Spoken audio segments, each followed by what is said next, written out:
আমি এটি কবিতা আবৃত্তি কৰিবলৈ লৈছোঁ। কবিতাৰ নাম মোৰ লক্ষ্য। কবি লক্ষ্যধৰ চৌধুৰী। মই গান্ধীজীৰ দৰে হওঁ, সদায় সত্য পথত ৰওঁ, অহিংস পথে জগত চিনি সত্য কথাই কওঁ। মই গান্ধীজীৰ দৰে হওঁ। মই হম জৱাহৰলাল, পৰাধীনতাৰ সাগৰ সাদৰি তৰিম জয়ৰ পাত। মই হম জৱাহৰলাল। মই হম আজাদৰ দৰে বচনৰ ধীৰ, কামত গম্ভীৰ, দেশৰ কাৰণে অকল স্বাৰ্থ বলি দিব কাতৰে। মই হম আজাদৰ দৰে।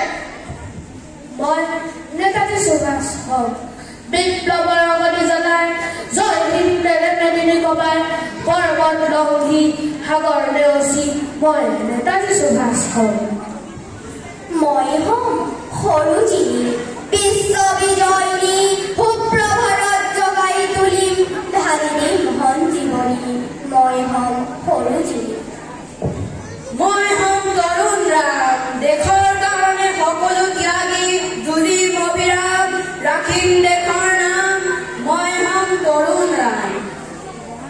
মই হম জয়প্ৰকাশ, উচ্চ নিজ কৃষক বনোৱাৰ কৰিম বিবেক না, নকৰো পৰত আহ। মই হম জয়প্ৰকাশ।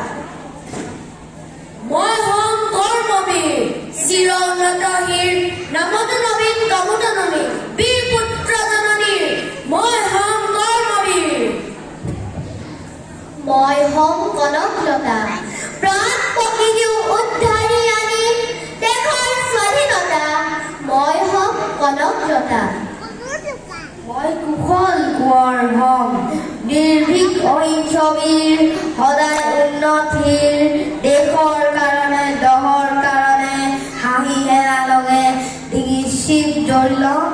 মই কুশল কোঁৱৰ হম।